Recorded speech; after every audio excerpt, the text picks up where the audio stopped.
सूत्र कहाँ है? ऋग अथर्ववेद में है। भगवान को अथर्ववेद में पहले ही मंत्र में भगवान की ऊर्जा का रूप दिखाया है। अग्निमीडे पुरोहितम यज्ञस्य देव मृत्युजम होतारम रत्न धातमम। जैसे तुम हो वैसा ही मुझे बनाओ, ऐसा मंत्र कह रहा है। इस मंत्र को जो भी व्यक्ति बोलेगा उसमें भगवान से उसकी सीधी चर्चा हो जाएगी। मंत्र के द्वारा ही भगवान से सीधी चर्चा होती है। भले ही वो सामने हमें दिख नहीं रहे, पर जब हम मंत्र जाप करते हैं तो वो जाप नहीं है, भगवान से वार्ता हो रही है, चर्चा हो रही है। जो भी मंत्र का अर्थ होता है वो अर्थ हमें प्राप्त होता रहता है।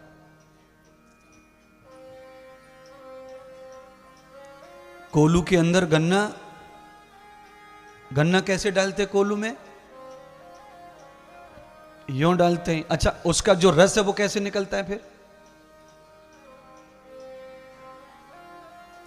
गन्ना यूं डाला जाता है, रस यूं निकलता है। क्यों रस क्यों निकलता है? क्योंकि रस में बहने की ताकत है। रस जो है द्रव्य है। रस क्या है? ये मैं ही बताऊंगा तो ही समझेगा। द्रव्य माने तुम नहीं बता सकते द्रव्य माने क्या होता है। द्रव्य माने दूध, घी, रस, ये द्रव्य है। सोना, चांदी, लोहा, ये द्रव्य है। जो चीज पिघल के बहने लग जाए उसको द्रव्य कहते हैं। वस्तु किसको कहते हैं? वस्तु कहते हैं कुर्सी, टेबल आदि आदि। पदार्थ कहते हैं अन्न आदि को। ये विश्लेषण इसी व्यासपीठ पे हो सकते हैं और कहीं नहीं मिलेंगे। ये आपकी नजर में तो ये सब वस्तु है, पर मेरी नजर में ये वस्तु नहीं है। आपकी नजर में तो किचन में रखा सामान भी सब वस्तु है, पर मेरी नजर में नहीं है, वो पदार्थ है। पद अर्थम न कृतम मूलः। लोहे को खा नहीं सकते ना, इसीलिए उसका अर्थ भी मिलने वाला। जो चीज खाकर तृप्त कर दे, भूख मिटा दे, उसको पदार्थ कहते हैं। क्या कहते हैं आचार्य जी? पद अर्थम मूलस्य कृतम।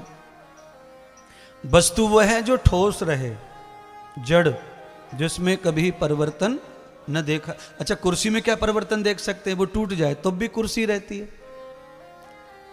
कुर्सी का एक पाया टूट जाए तो वो क्या हो जाती है? बताओ जरा। नाम बदल जाता है उसका। टेबल का पाया टूट जाए तो, टेबल पुरानी हो जाए तो नहीं। और हम और तुम पुराने हो जाए तो हमारा नाम बदल जाता है, हम बाबा हो जाते हैं। 16 साल का कोई बाबा होता है? नहीं। अपने आप ही घुटना टूट जाए, पैर टूट जाए तो हम लंगड़े हो जाते हैं। लोग हमें लंगड़ा ही कहते हैं, पर कुर्सी टेबल का लंगड़ा नहीं कहता कोई से। भाई ये टेबल पे मत बैठना, इसका पाया टूटा हुआ, ये कहते हैं। इस पे मत बैठना, लंगड़ी है ये, ऐसा कोई नहीं कहेगा। अच्छा, आज क्लियर हो गया। 3 चीजों का नया ज्ञान मिला है। द्रव्यम न कृतम मूलस्य व्याधिम। गन्ने का जो रस है वो द्रव्य है, वो बहता है, जिधर नीचा होता है उधर भागता है बिना गाड़ी के। उसी स्टाइल से बनाया जाता है गन्ने का रस निकालने वाली मशीन को।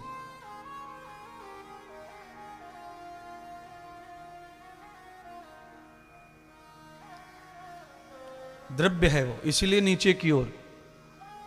पदार्थ में परिवर्तन होता है, रूप बदलता है।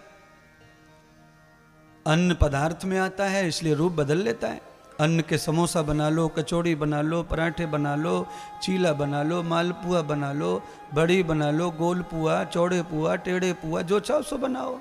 बनाने वाले की बुद्धि पर निर्भर करता है कि आटे को कौन सा हाल करना है।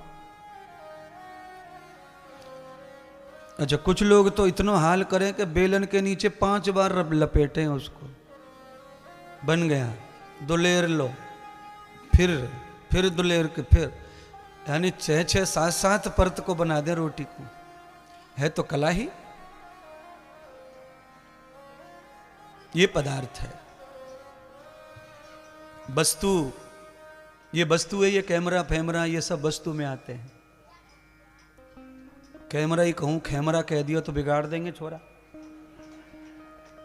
है। वो बोलेंगे ले फिर खेमरा को रिजल्ट ले ले।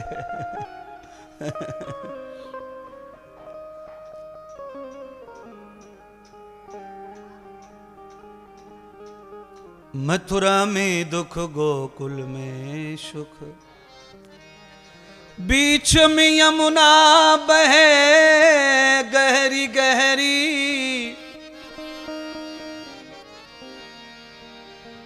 बीच में यमुना बहे गहरी गहरी। बीच में यमुना बह रही है, प्रेम की धारा बह रही है और दोनों साइडों के किनारों पर एक तरफ दुख खड़ा है और एक तरफ ये संसार है। संसार के कितने किनारे हैं?